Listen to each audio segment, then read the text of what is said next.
Aurora's former police chief is back with a lawsuit now, claiming she was fired for carrying out legally required reforms. Joe O'Dea has promised to buck his party, but he got thrown off when asked about election deniers in the GOP. Grab your ballot, pour yourself a drink. It's time to go through the alcohol-related measures Colorado is voting on. And we'll dive into some of the more interesting local issues that aren't getting much attention. Plus, a Colorado's unusual way of making music. Everyday things are very musical. Musicals just sounds. And this is just a newscast. Next. Aurora's fired police chief is coming back with plans to sue the city. Former Chief Vanessa Wilson certainly made some enemies while she was on the job. She was in charge of the reforms after the death of Elijah McClain and allegations of racist policing in Aurora. Her attorneys are basing their claim on that. They're saying that she was fired because she was carrying out the court-ordered reforms. Conservatives on Aurora City Council were openly critical of Chief Wilson. One called her trash on talk radio.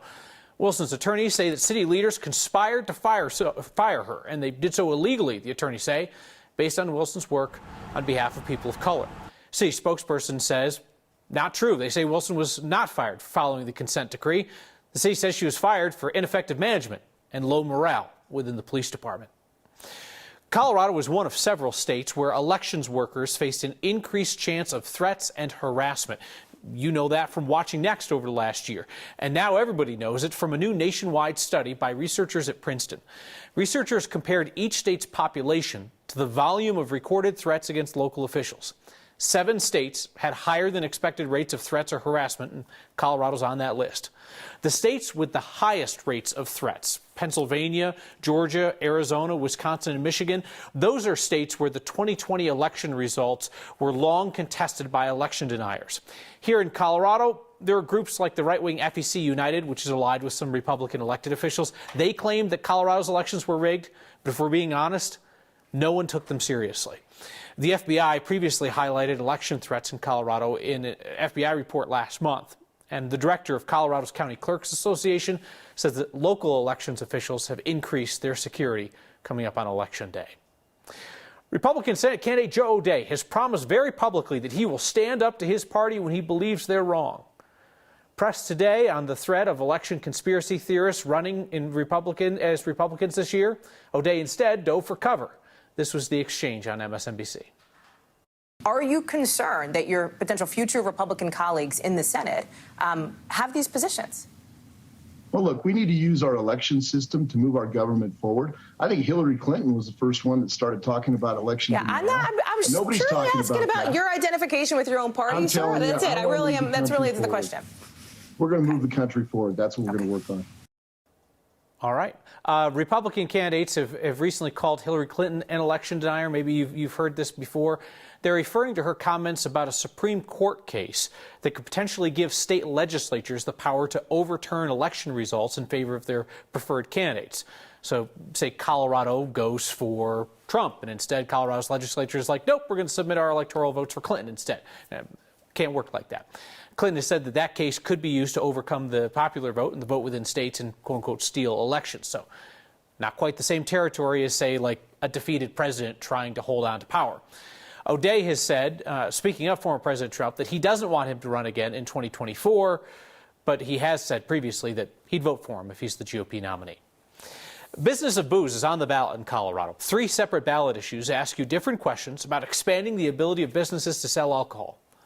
Well, grab that ballot because politics guy Marshall Zellner is going to spend a couple minutes helping you go through Propositions 124, 125, and 126. Let's call this Boozapalooza, headlined by Propositions 124, 125, and 126. All different issues about alcohol. Let's go in order. A yes vote on Proposition 124 would let retail liquor stores have more locations than currently allowed, which is 3, and will increase to 4 in 2027. A no vote would keep retail liquor store locations limited to 3 through 2026 and no more than 4 in 2027. In comparison, grocery stores are allowed to sell beer, wine, and liquor in a maximum of 8 locations right now. State law increases that to 13 in 2027, 20 in 2032, and all grocery stores can sell all alcohol starting in 2037. There is a caveat. For every additional grocery store location selling full alcohol, they have to buy out 2 liquor stores and all within 3 or 4 blocks. Back to Prop 124. A yes vote puts retail liquor stores on this same timeline, allowing them additional locations until it reaches unlimited in 2037. Two quick stats you should know. There are more than 1,500 retail liquor store licensees, and only 31 have more than one location now. That means just 2% take advantage of the ability to have up to 3 locations. As we've told you previously, Prop 124 is funded entirely by the Maryland owners of Total Wine and More, which has the maximum 3 locations in Colorado, but also has 243 total locations in 27 states. As of last week, they've spent about $13 million to convince you to vote yes. Proposition 125 is about grocery stores selling wine. A yes vote means you are okay with grocery stores selling wine alongside beer they already sell. A no vote means you do not want all grocery stores to sell wine, at least just yet. As I showed you, grocery stores are currently allowed up to 8 locations where they can sell beer, wine, and liquor. So you may go to a grocery store now that currently sells wine. Proposition 126 is about the delivery of alcohol. A yes vote means you are okay with alcohol being delivered by third-party companies like DoorDash and Instacart. It also means you want bars and restaurants to offer alcohol by takeout or delivery permanently. A no vote means alcohol can still be delivered, but only by store employees. And a no vote means bars and restaurants will have to stop takeout and delivery alcohol when the state law expires in 2025, unless the state legislature extends that. Bars, restaurants, liquor stores, and grocery stores can currently deliver alcohol, but they have to use their own employees, not a third-party delivery service. That's probably why Instacart has spent $4.3 million to get you to vote yes, DoorDash $3.5 million. And in support of both 125 and 126, there has been more than $1 million each from Whole Foods, Target, and the parent companies of Safeway and King Soopers. If 126 passes, delivery drivers must be 21 or older. Verify the person receiving the alcohol is also 21 or older and not already intoxicated. And any liability is on the delivery service, not the business where the alcohol came from. And the most you can order, regardless of where it's coming from, is about 2 bottles of wine, a 12-pack of beer, and a liter of hard alcohol. Could be the big bottles of wine? Or just have to be regular size? It just says about, like it says about. I don't know if there's like an actual in legislature statute limit. Yeah, because some of the stores have those really, really big. Anyway, so no matter what Coloradans decide to do, on the state legislature could end up having the final say on something. Yeah, these are propositions. So even if they failed, state lawmakers could be like, well, we like that idea, and vice versa. If they pass, at some point in the future, if something's out of whack, the state lawmakers can be like, we need to fix this. Get a lot of questions on the booze stuff. Appreciate the time to explain it. Colorado's rising crime rate has strained the state in ways that we can see and in ways that we often don't. So take the nonprofit that runs Colorado's Crime Victim Emergency Fund. They have dispensed so much money helping crime victims this year that they're having to now ration their funds significantly in the last 2 months of the year. That's why this week's Word of Thanks microgiving campaign will help refill that fund so that more crime victims can get help between now and January, when new funding will arrive. The Crime Victim Emergency Fund tries to alleviate the financial burden that comes with being the target of a crime. All the referrals come from official sources like domestic violence shelters, police, prosecutors. The nonprofit Colorado Organization for Victim Assistance could pay for a hotel room, for instance, a safe place to stay. They could pay moving expenses if a crime victim needs to relocate for their safety, or pick up a rent check if the perpetrator was the one paying the bills, that kind of thing. They've been distributing an average of $190,000 a month to help crime victims across Colorado. The increased need has left them with just about $60,000 a month for November and December. So they've had to scale back how many safe nights in a hotel they can offer, how much rent assistance they can offer, and just how dangerous the situation has to be before they're able to pay moving expenses for a crime victim. Whatever we're able to raise here together is going to go directly to helping Colorado's crime victims stay safe and to avoid financial catastrophe after they've already been targeted. Scan the QR code on your screen to get that link to donate, or you can find it on the next section of 9news.com or on any of our social media accounts. As always, I'll match the first 50 donations of $5 that come in to get us rolling. It is not within our power as individuals to stop Colorado's rising crime, but it is within our power tonight to help those most directly impacted. We got a ballot as thick as a phone book this year, and that's before you get to the local issues. There were a lot of twists and turns in this. We're digging into some of the more obscure questions going before voters. And a musician finds new use for ski gear. Next.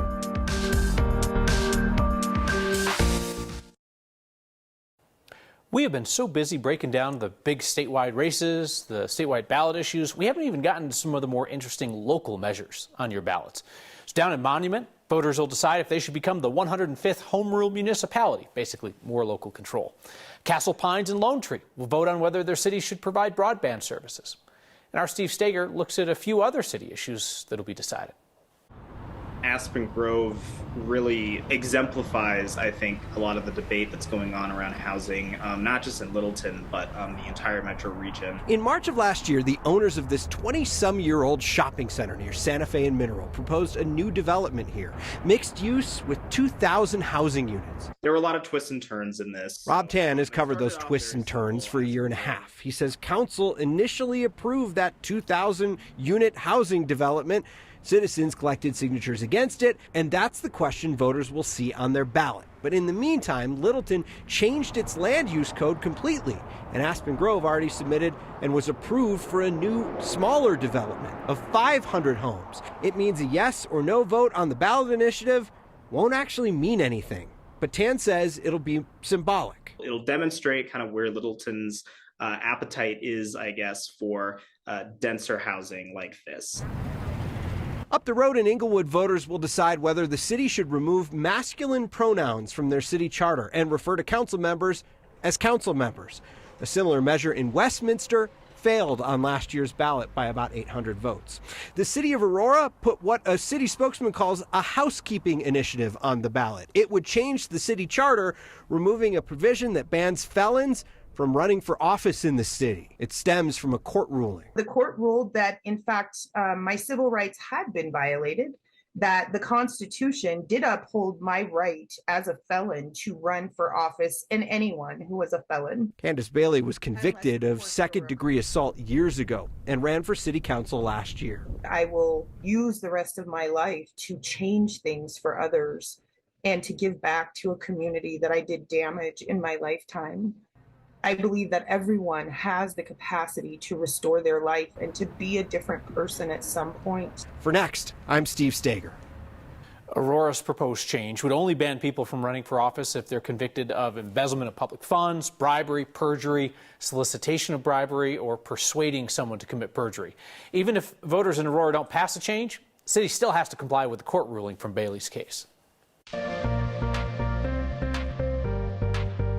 Another day in the 70s across the Denver metro area. Just beautiful November weather, but all things start to change as we look ahead toward tomorrow. Another storm system set to push into the state, bringing heavy snowfall to the high country and even a little here to the metro area. We touched 73 out at DIA, even warmer out to the eastern plains. Lamar, look at you at 81. Upper 50s in Kremling with some 60s in Steamboat, Eagle, and south through Buena Vista. Tonight, just a few high-level clouds kind of drifting in. We zoom out and can see this storm system anchored across the inland northwest. That cold front will be driving through Colorado, and that will drop off our temperatures dramatically tomorrow. This is our future cast. 11 o'clock tonight, we're already starting to see some of that snowfall filling in across the San Juans, some rain showers for the mountain valleys, and then overnight that snowfall really ramping up across the I-70 mountain corridor through the Front Range Mountains, and then in the afternoon, some rain showers switching over to snow. That'll continue overnight Thursday into early Friday morning. The heaviest snowfall, of course, heading toward the San Juans, where we can easily see 1 to 2 feet of snowfall. Here for the metro area, it looks like less than an inch in Denver, potentially some higher amounts the further west you go. Temperatures definitely on the cooler side tomorrow in the 40s, but everything clears out, and so far the weekend and into next week look pretty good. An artist finds inspiration in ski gear. This is a ski, and it's my snare drum. You're not going to hear this music on the radio, but you know what? This is TV, and it's next.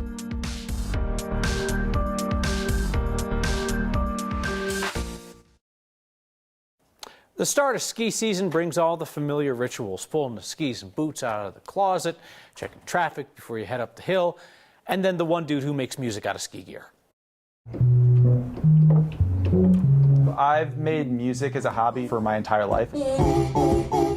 Hi, I'm Whit Kelly. I run Wax Music. That's my band name, my musician name.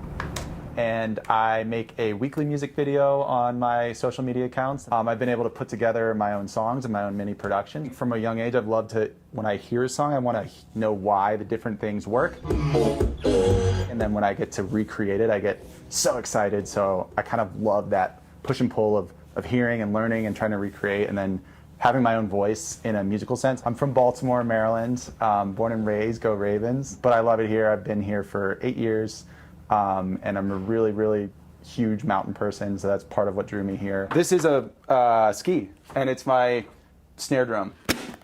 Snap. I love skiing, hence the video that I created. I was so excited I got my pass, and couldn't wait, and then I'm a musician at heart, so I was like, maybe I can make something out of this. And so that's where that impetus for that video started.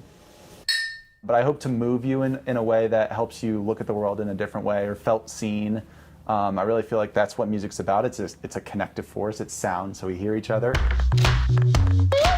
I really, really enjoy the process, and so I think the process is when I was most excited. And when I go back and look at it, I do see that, like, how much fun I had making it. They didn't realize that everyday things are very musical. Musical's just sounds and how we use them. So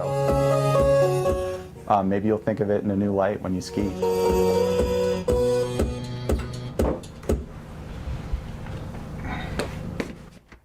Everybody's got a weird hobby. Some people's are just weirder than others, that's all. A fund to help crime victims get by. It's been drained by Colorado's rising crime rates this year. We're going to help crime victims pay their emergency bills. Coming up.